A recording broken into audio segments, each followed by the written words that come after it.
Yes, sir. Go ahead. I'm David Pierce, and I live at 229 Avenida Mirador. First, I want to say thank you, Raul, and all the board members of the outgoing board for your efforts. We appreciate it. I appreciate that. Thank you guys for doing that. I wanted to kind of educate anybody that doesn't know about the breach of security. So I'll just take 1 minute, bear with me. So a couple of weeks ago, my wife and I were in Spain, and I get a call from Richard Doyle. He says, "Can you call Sema?" And I said, "Sure." So I called Sema, and she puts on a guy named Sheldon Wheeler. Sheldon Wheeler, I don't know if he's the owner of Dana Properties but you know, he could be the owner, let's say he is.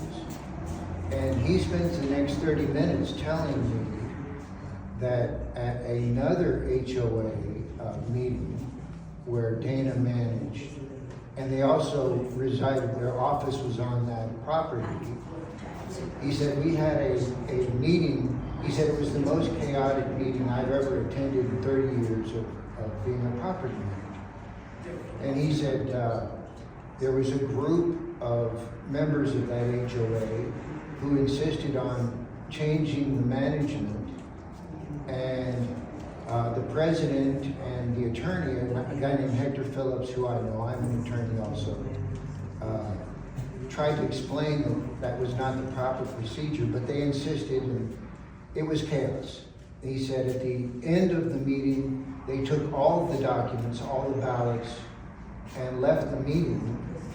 And, you know, don't hold me to every detail, but the next significant event was that Dana was essentially evicted from their office by some off-duty police officers. And all of the documents, including our documents, including our ballots, were confiscated. So that took place over the course of a night. And then the next day, the Dana people, they hurriedly got out their furniture and all their private possessions. He said it probably cost me personally about $5,000 to do it on a 24-hour basis. And of course, I found out that all the documents had been taken. He regained possession of the property in order to get his things out, but they have since moved.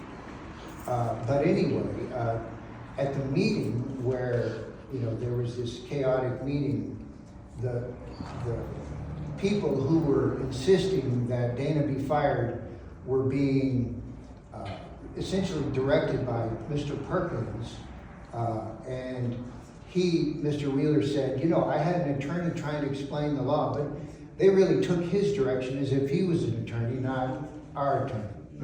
And so I just wanted everybody to know that your ballots were taken by a member of this HOA, and that's why this whole fiasco of us having to submit a second set of ballots. Thank you, sir. Thank you. Thank you for sharing. So, okay.